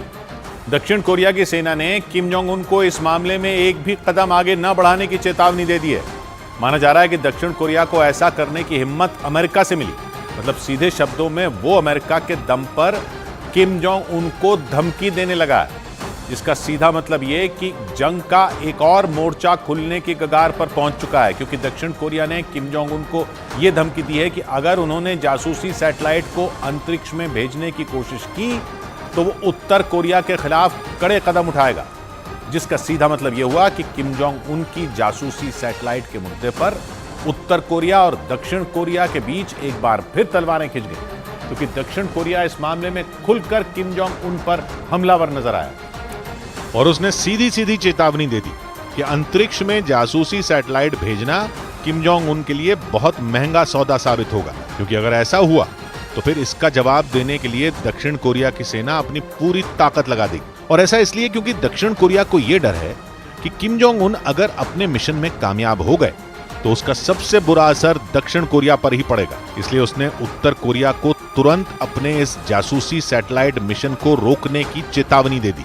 국제사회가 한결같이 북한의 불법 행위를 엄중히 규탄하는 현실을 직시하고 इस दौरान दक्षिण कोरिया ने यह आरोप भी लगाया कि जासूसी सैटेलाइट भेजकर किम जोंग उन यूएन के नियमों का उल्लंघन भी करेंगे। इस मामले ने अचानक तूल इसलिए पकड़ा क्योंकि किम जोंग उन ने एक बार फिर यह ऐलान कर दिया कि वो जल्द ही अपनी जासूसी सैटेलाइट की लॉन्चिंग की प्रक्रिया दोबारा शुरू करने वाले हैं। मतलब जासूसी सैटेलाइट की लॉन्चिंग में 2 बार असफल रहे किम जोंग उन तीसरी बार इसकी कोशिश करेंगे और इस बार इस काम में रूस भी उनका साथ देगा। और इसी वजह से किम जोंग उन को यह भरोसा है कि वो अंतरिक्ष में अपनी जासूसी सैटेलाइट भेजने में इस बार कामयाब हो जाएंगे। और अगर ऐसा हुआ तो उसके पड़ोसी और सबसे बड़े दुश्मन दक्षिण कोरिया पर खतरा बढ़ सकता है। क्योंकि अगर किम जोंग उन इसमें कामयाब रहे तो दक्षिण कोरिया की तो शामत आएगी ही, साथ ही जापान और दक्षिण कोरिया में मौजूद अमेरिकी सैन्य अड्डों पर भी खतरा मंडराने लगेगा। क्योंकि सैटेलाइट की मदद से किम जोंग उन तक जापान और दक्षिण कोरिया में मौजूद अमेरिकी सैन्य अड्डों की लोकेशन पहुंच सकती है। जिसका सीधा मतलब ये हुआ कि किम जोंग उन अपने पड़ोस में मौजूद सभी दुश्मनों पर नजर रख सकेंगे। और अगर ऐसा हुआ तो उत्तर कोरिया को घेरने के लिए बनाए गए अमेरिका के सारे प्लान धरे के धरे रह जाएंगे। क्योंकि इससे पहले कि अमेरिका कोई एक्शन ले, किम जोंग उन की जासूसी सैटेलाइट उन्हें दुश्मन के प्लान के बारे में आगाह कर देगी। और अगर ऐसा हुआ तो इसकी सबसे बड़ी कीमत दक्षिण कोरिया को चुकानी होगी। क्योंकि किम जोंग उन सैकड़ों बार ऐलान कर चुके हैं कि वो देर सवेर दक्षिण कोरिया को उत्तर कोरिया में मिलाकर ही दम लेंगे। और इसी वजह से ये जासूसी सैटेलाइट दक्षिण कोरिया के लिए सबसे बड़ा सिरदर्द बन चुकी है। क्योंकि अगर किम जोंग उन ने अंतरिक्ष में अपना जासूस बिठा दिया तो दक्षिण कोरिया की सालों की मेहनत एक झटके में बर्बाद हो सकती है। और माना जा रहा है कि इसी वजह से दक्षिण कोरिया किम जोंग उन को रोकने के लिए साम दाम दंड भेद वाली नीति अपना रहा। यहाँ तक कि उसने 2018 में दोनों देशों के बीच हुए समझौते को तोड़ने की धमकी तक दे डाली। इस समझौते के तहत दोनों देशों के बीच 2018 में एक बफर जोन बनाने पर सहमति हुई थी। मतलब जमीन और समंदर का एक ऐसा इलाका जहां दोनों ही देश एक दूसरे से नहीं टकराते। इसके लिए दोनों देशों की वायुसेना भी इन इलाकों में गश्त नहीं करती, ताकि उत्तर कोरिया और दक्षिण कोरिया के बीच टकराव की स्थिति न बन पाए। लेकिन जैसे ही जासूसी सैटेलाइट के परीक्षण की बात ने तूल पकड़ा तो दक्षिण कोरिया ने इस मामले में तल्ख तेवर दिखाने शुरू कर दिए। मतलब उसने साफ कर दिया कि अगर किम जोंग उन ने जंग को न्योता देने की कोशिश की तो फिर दक्षिण कोरिया भी पीछे नहीं हटने वाला। और दक्षिण कोरिया की तैयारियों को देखकर ऐसा लग रहा है कि वो इस बार पीछे हटने के मूड में नहीं है। क्योंकि किम जोंग उन की जासूसी सैटेलाइट के परीक्षण की आशंका के बीच दक्षिण कोरिया ने सीमा पर तैनाती बढ़ा दी। जिसका सीधा मतलब यह हुआ कि वो उत्तर कोरिया को कोरी धमकियां नहीं दे रहा, बल्कि इस बार उसकी तैयारी एकदम पुख्ता है। जिसका सबूत दिया दक्षिण कोरिया की सेना की तैयारी ने। बताया गया कि दक्षिण कोरिया ने उत्तर कोरिया से लगने वाली सीमा के पास अपने खतरनाक जंगी टैंकों को तैनात कर दिया। जिसके बाद इस बात की आशंका जताई जाने लगी कि दोनों देशों के बीच जंग छिड़ सकती है। क्योंकि दक्षिण कोरिया की तैयारी देखकर तो ऐसे ही लग रहा है कि वो किम जोंग उन से टकराने के लिए पूरी तरह तैयार है। इसलिए उसने उत्तर कोरिया से लगने वाली सीमा के पास अपने जंगी टैंकों को तैनात करने का फैसला ले लिया, क्योंकि उसे इस बात की आशंका है कि इस बार किम जोंग उन सफल हो जाएंगे। हालांकि किम जोंग उन इससे पहले भी 2 बार इसकी कोशिश कर चुके हैं, लेकिन वो अंतरिक्ष में जासूसी सैटेलाइट भेजने में तब नाकाम रहे।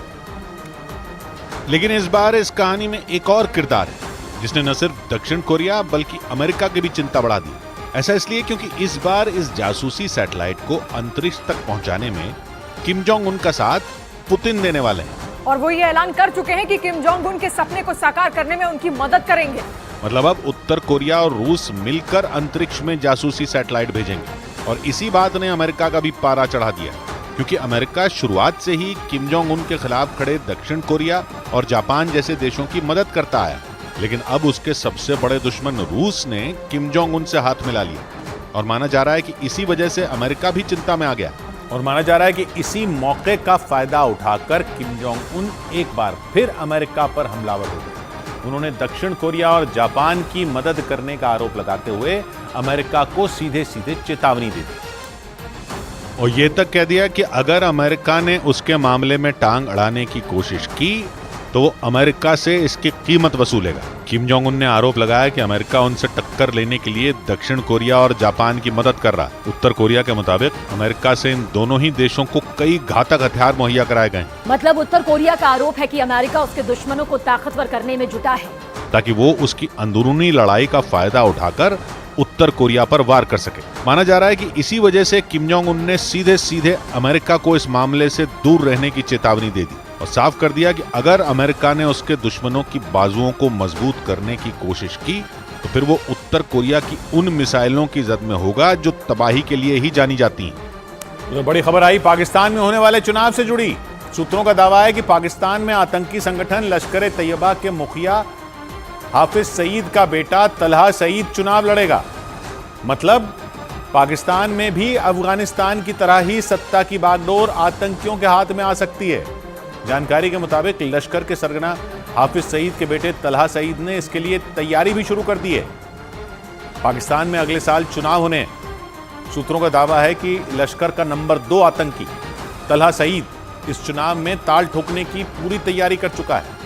तलहा सईद को भारत ने 2 साल पहले ही आतंकी घोषित किया है और अब खबर है कि पाकिस्तान में अगले साल होने वाले चुनावों में लश्कर का ये खूंखार आतंकी हिस्सा ले सकता है। मतलब पाकिस्तान भी अपने पड़ोसी अफगानिस्तान की राह पर चल पड़ा, जहां सरकार चलाने का काम आतंकी करते हैं।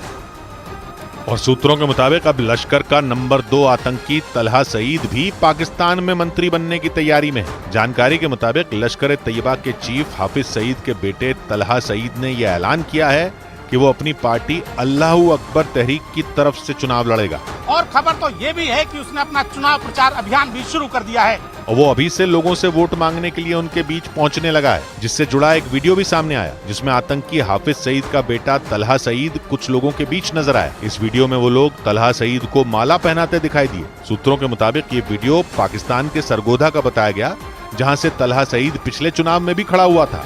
हालांकि 2018 में हुए चुनाव में उसे हार का सामना करना पड़ा था। तलहा सईद पाकिस्तान में बैठे भारत के सबसे बड़े दुश्मन हाफिज सईद का बेटा है। इसके अलावा वो खुद भी लश्कर के खूंखार आतंकियों में शामिल है और माना जा रहा है कि अब वो राजनीति का मुखौटा पहनने की कोशिश में है, इसलिए वो किसी भी कीमत पर चुनाव जीतकर पाकिस्तान में मंत्री बनना चाहता है। हालांकि उसने ये कोशिश पाकिस्तान में 2018 में हुए चुनाव के दौरान भी की थी। 2018 में उसने पाकिस्तान के सरगोधा से चुनाव लड़ा था, लेकिन उसे करीब 11,000 वोटों से हार का सामना करना पड़ा था। इस दौरान उसके साथ हाफिज सईद के दामाद हाफिज खालिद वलीद ने भी लाहौर से चुनाव लड़ा था, लेकिन उसे भी जीत नसीब नहीं हुई थी। वहां 2018 में हुए चुनाव में तलहा सईद की पार्टी अल्लाहू अकबर तहरीक ने कुल 50 उम्मीदवार उतारे थे, लेकिन वो 2018 के चुनाव में कोई खास असर डालने में कामयाब नहीं हो पाए थे। और पाकिस्तान में आतंक का साम्राज्य चलाने वाले हाफिज सईद के लिए ये किसी झटके से कम नहीं था, क्योंकि उस चुनाव में उसके बेटे तलहा सईद को भी जबरदस्त हार का सामना करना पड़ा था। माना जा रहा है कि उसी हार से बौखलाया तलहा सईद एक बार फिर सरगोधा से चुनाव लड़ने की तैयारी में, जिसके लिए उसने अभी से अपना प्रचार करना शुरू कर दिया ताकि वो पाकिस्तान में मंत्री बन सके। हालांकि सूत्रों के मुताबिक इस बार वो बड़े पैमाने पर तैयारी में जुटा है और उसका टारगेट पाकिस्तान में सरकार बनाने का है। मतलब अगर तलहा सईद अपने इस प्लान में कामयाब रहा तो पाकिस्तान में आतंकियों की सरकार होगी क्योंकि तलहा सईद भी अपने पिता हाफिज सईद की तरह ही भारत के दुश्मनों की लिस्ट में टॉप पर है। और भारत ने 2022 में उसे आतंकी घोषित कर दिया था। तलहा सईद आतंकी संगठन लश्कर ए तैयबा का दूसरे नंबर का कमांडर माना जाता है। सूत्रों का दावा तो यह भी है कि हाफिज सईद के जेल जाने के बाद से लश्कर की कमान वही संभाल रहा है। जानकारी के मुताबिक तलहा सईद 2005 से लश्कर में एक्टिव हुआ था और 2011 तक वो लश्कर की उस विंग को संभालता था जहां युवाओं का ब्रेन वॉश किया जाता था। इसके अलावा उसने लश्कर के भी कई ऑपरेशनों में अहम भूमिका अदा की थी, जिनमें भारत में हुई कई आतंकी गतिविधियां भी शामिल हैं। यही वजह रही कि भारत ने 2022 में उसे वांटेड आतंकियों की लिस्ट में शामिल कर लिया था। हालांकि उसे ग्लोबल टेररिस्ट बनाने की कवायद में चीन ने अड़ंगा लगा दिया था। और माना जा रहा है कि दुनिया के सामने अपने बेटे की छवि सुधारने के लिए ही मुंबई हमलों के मास्टरमाइंड हाफिज सईद ने उसे चुनावी मैदान में उतारने का फैसला कर लिया। आरोप है कि पाकिस्तान की जेल में बंद आतंकी हाफिज सईद ही पर्दे के पीछे से तलहा सईद को मंत्री बनाने की प्लानिंग में लगा हुआ है, ताकि पाकिस्तान की सरकार में उसका सीधा दखल हो सके। क्योंकि पिछले कुछ साल में दुनिया के सामने अपनी इज्जत बचाने के लिए पाकिस्तान ने लश्कर समेत कई आतंकी संगठनों पर नकेल कसने का काम किया। कम से कम पाकिस्तान ने तो यही दावा किया कि उसने अपने यहाँ आतंकी गतिविधियों को हवा देने वाले लोगों को जेल में डालकर एक कड़ा संदेश देने की कोशिश की। लेकिन आरोप है कि जेल में बंद होने के बावजूद हाफिज सईद ही लश्कर से जुड़े तमाम फैसले ले रहा है और उन्हें जमीन पर उतारने का काम उसने अपने बेटे तलहा सईद को सौंपा। इसी वजह से यह माना जा रहा है कि तलहा सईद को भी दोबारा चुनावी मैदान में उतारना उसकी ही प्लानिंग का हिस्सा है, ताकि वो तलहा सईद की छवि सुधारने के साथ ही पाकिस्तान की सरकार में भी अपना सिक्का जमा सके। बड़ी खबर आई उत्तराखंड के उत्तरकाशी में चल रहे रेस्क्यू ऑपरेशन से जुड़ी। खबर है कि सुरंग में फंसे 41 मजदूरों की जिंदगी बचाने के लिए टनल में रोबोट भेजने की तैयारी है। बताया जा रहा है कि ये रोबोट सुरंग के अंदर पड़े मलबे के बीच बेहद संकरी जगह से दूसरी तरफ भेजा जाएगा और अंदर जाने के बाद ये रोबोट सुरंग के अंदर के हालात और वहां पाइप डालने की स्थिति का पता लगाएगा, ताकि मजदूरों को टनल से सुरक्षित बाहर निकालने के लिए वहां पाइप की मदद से एक मजबूत सुरंग बनाई जा सके। इसी महीने की 12 तारीख से अलग अलग राज्यों के 41 मजदूर सुरंग में फंसे हुए हैं और हर गुजरते दिन के साथ उनकी हालत बिगड़ती जा रही है। हालांकि पिछले 9 दिन से एनडीआरएफ और एसडीआरएफ समेत देश की 8 एजेंसियों ने मजदूरों को निकालने के लिए अपनी पूरी ताकत झोंक रखी, लेकिन इसके बाद भी हालात जस के तस बने हुए। इसी वजह से सुरंग हादसे में फंसे मजदूरों को बचाने के लिए रोबोट की मदद लेने का प्लान तैयार किया गया है, जिसके तहत सुरंग के अंदर आए मलबे के ऊपर बची थोड़ी सी जगह से एक रोबोट नीचे भेजा जाएगा। इसके लिए सेना के लिए हथियार, ड्रोन और रोबोट बनाने वाली संस्था डीआरडीओ की रोबोटिक टीम उत्तरकाशी पहुंच चुकी है। जानकारी के मुताबिक दक्ष नाम के रोबोट को खाली जगह की जांच के लिए सुरंग में भेजा जाएगा। सुरंग के अंदर जो मलबा आया है उसके और सुरंग की ऊपरी छत के बीच थोड़ी जगह खाली है। उसी के रास्ते रोबोट भेजकर ये देखा जाएगा कि सुरंग की दूसरी तरफ कितनी जगह बची है और अगर जगह खाली मिली तो वहां से भी रेस्क्यू ऑपरेशन की संभावनाएं टटोली जाएंगी। प्लान यह है कि खाली जगह से सुरंग में पाइप डाला जाएगा, जिसका इस्तेमाल टनल में फंसे लोगों तक ऑक्सीजन और खाने का सामान भेजने के लिए किया जाएगा। हालांकि सुरंग में रोबोट भेजना इतना भी आसान नहीं है, क्योंकि सुरंग में ऊपर से मलबा आने की वजह से वहां न के बराबर जगह बची है, इसलिए वहां रोबोट भेजने की प्लानिंग की गई है, जिसकी मदद से सुरंग में ड्रिलिंग के दौरान आने वाली रुकावट का भी पता लगाया जा सकेगा। क्योंकि सुरंग से मलबा हटाने के लिए की जा रही ड्रिलिंग के दौरान कई बार चट्टानें सामने आ चुकी हैं, जिससे कई मशीनें खराब हो चुकी हैं। इस बार मजदूरों को बचाने के लिए वर्टिकल ड्रिलिंग यानी टनल के ऊपर से पहाड़ में छेद करने की तैयारी है। इसके लिए महाराष्ट्र के पुणे और हॉलैंड से ड्रिलिंग मशीनें मंगवाई गई हैं। डीआरडीओ की तरफ से लाया गया दक्ष रोबोट वर्टिकल ड्रिलिंग के दौरान आने वाली रुकावटों का पता भी लगाएगा, जो पहले ये बता देगा कि सुरंग में आगे खाली जगह है या फिर कोई चट्टान, ताकि वक्त रहते मशीन बंद की जा सके। पिछले 9 दिन से सुरंग में फंसे मजदूरों को बचाने के लिए केंद्र और राज्य सरकार ने पूरी ताकत लगा दी। एक रोज पहले ही केंद्रीय मंत्री नितिन गडकरी और उत्तराखंड के मुख्यमंत्री पुष्कर सिंह धामी ने उत्तरकाशी में रेस्क्यू ऑपरेशन में जुटे अधिकारियों और एक्सपर्ट से बात की। दोनों ने टनल के अंदर जाकर रेस्क्यू ऑपरेशन भी देखा और अधिकारियों को रेस्क्यू ऑपरेशन तेज करने के निर्देश भी दिए। 9 दिन से सुरंग में फंसे 41 मजदूरों को सुरक्षित बाहर निकालने के लिए खुदाई करने वाली ताकतवर मशीनों के जरिए स्टील के पाइप डालकर सुरंग बनाने की तैयारी की गई, जिसके लिए सुरंग के ऊपर से पहाड़ का सीना चीरने का प्लान बनाया गया है। इसके लिए बाकायदा एक्सपर्ट की टीम ने कुछ जगहों की पहचान की है जहां से वर्टिकल ड्रिलिंग यानी टनल के ऊपर से पहाड़ में छेद किया जाएगा। पहाड़ में जिस जगह से छेद करने की तैयारी है वो टनल के ऊपर है, जहां तक मशीनों को ले जाने के लिए सीमा पर सेना के लिए सड़क बनाने वाला संगठन BRO रास्ता तैयार करने के काम में जुटा है। ये पूरा रास्ता बनाया जाएगा और उसके बाद ये जो रास्ता है ऊपर तक उस पॉइंट तक पहुंचेगा जहां से ड्रिलिंग की उम्मीद की जा रही है। रेस्क्यू ऑपरेशन में जुटे अधिकारियों के मुताबिक ऑगर ड्रिलिंग मशीन से स्टील का एक पाइप डाला जाएगा। पाइप में इतनी जगह होगी कि उससे एक आदमी सीधा होकर आसानी से निकल सके। आसान शब्दों में कहें तो टनल में ऊपर से मजदूरों तक पहुंचने के लिए स्टील पाइप से एक सुरंग बनाने की तैयारी की गई। वर्टिकल ड्रिलिंग के लिए गुजरात और ओडिशा से भी मशीनें मंगवाई गई, जिनके आने के बाद पहाड़ में छेद करने का काम शुरू कर दिया जाएगा। लेकिन उससे पहले रेस्क्यू ऑपरेशन में जुटी NDRF की टीम ने मजदूरों को स्टील के पाइप से बाहर निकालने के लिए मॉक ड्रिल की, जिसका एक वीडियो भी सामने आया, जिसमें एक मशीन की मदद से मजदूरों को बाहर निकालने की तैयारियों को परखा गया। जो वीडियो सामने आया उसमें मजदूर को लेटाने के लिए एक स्ट्रेचर दिखाई दिया। इसके बाद NDRF का एक जवान उस पर लेट गया। लेटने के बाद उसे स्ट्रेचर में लगी बेल्ट से बांध दिया गया ताकि सुरंग से बाहर निकालने के दौरान कोई हादसा न हो। इसके बाद एक मशीन की मदद से स्ट्रेचर पर लेटे NDRF के जवान को उठाया गया और ये देखा गया कि ड्रिलिंग के बाद मजदूरों को स्टील की पाइप से कैसे और कितने समय में सुरक्षित बाहर निकाला जाएगा। मतलब NDRF और दूसरी एजेंसियों ने मजदूरों को निकालने के लिए अपनी क्षमताओं को परखना शुरू कर दिया ताकि स्टील की सुरंग बनने के बाद फौरन मजदूरों को निकाला जा सके, क्योंकि हर गुजरते दिन के साथ मजदूरों में खौफ बढ़ता जा रहा है और उन्हें यह डर सताने लगा है कि कहीं वो सुरंग में फंसे न रह जाएं। इसी वजह से मजदूरों को निकालने के लिए रेस्क्यू टीम ने एक नई रणनीति तैयार की है, जिसके तहत टनल में 5 तरफ से ड्रिल करने का प्लान बनाया गया है।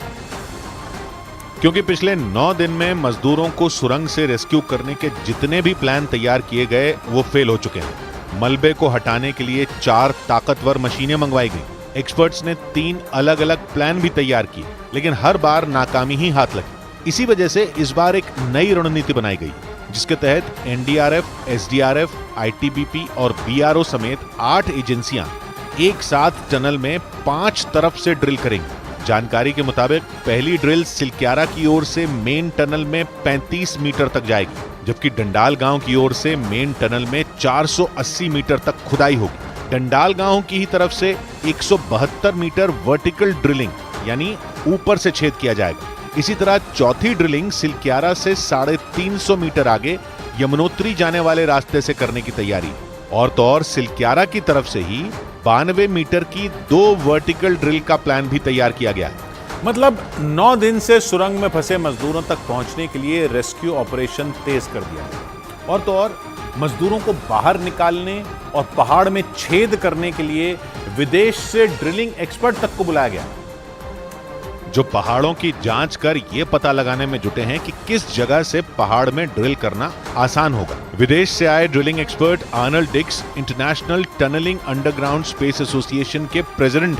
बताया गया कि उत्तरकाशी पहुंचने के बाद उन्होंने ड्रिलिंग के लिए कुछ जगहों का चयन भी किया। ये जगह है जहां पर आप देख रहे हैं लाल रंग के झंडे लगे हुए हैं, इनको फाइनलाइज किया गया है वर्टिकल ड्रिलिंग के लिए। बताया गया कि आर्नल्ड डिक्स ने ड्रिलिंग के लिए 2 पॉइंट या यूं कहें कि 2 जगहों का चयन किया है, लेकिन उनका कहना है कि पहाड़ की मिट्टी बेहद भुरभुरी है, जिसकी वजह से मलबा हटाना किसी चुनौती से कम नहीं है। This is nothing. Right. We're not drilling from this. We found very good rock up there, but now we have to go discover the relationship between the very good rock and what's below.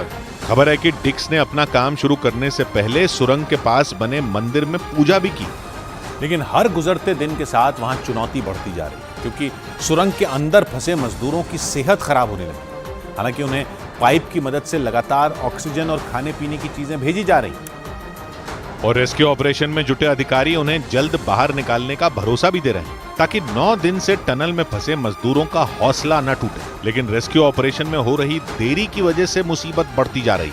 Medical विशेषज्ञों के मुताबिक इस वक्त tunnel में फंसे मजदूरों की सेहत को लेकर कई चुनौतियां हैं। और उनमें सबसे बड़ी चुनौती भरपूर ऑक्सीजन का मजदूरों तक नहीं पहुंचना है, क्योंकि सुरंग चारों तरफ से बंद हो गई, जिससे उन्हें सांस लेने में परेशानी हो रही। ऊपर से कई दिन भरपेट खाना नहीं मिलने से और सिर्फ ड्राई फ्रूट और चने खाने से उन्हें कमजोरी का सामना करना पड़ रहा है। कई दिनों से बंद रहने की वजह से मजदूरों को मानसिक तनाव भी झेलना पड़ रहा है। कुछ मजदूरों की तबीयत बिगड़ने की भी खबर है। हालांकि बताया यह जा रहा है कि मजदूरों तक 6 इंच का पाइप पहुंच गया है, जिससे उन तक रोटी, सब्जी, दवा और दूसरी जरूरी चीजें पहुंचाई जा सकेंगी। इधर रूस और सऊदी अरब की तरफ से कच्चे तेल के उत्पादन में कटौती की आशंका का असर शेयर बाजार पर भी दिखा। सेंसेक्स और निफ्टी दोनों ही दबाव में कारोबार करते रहे।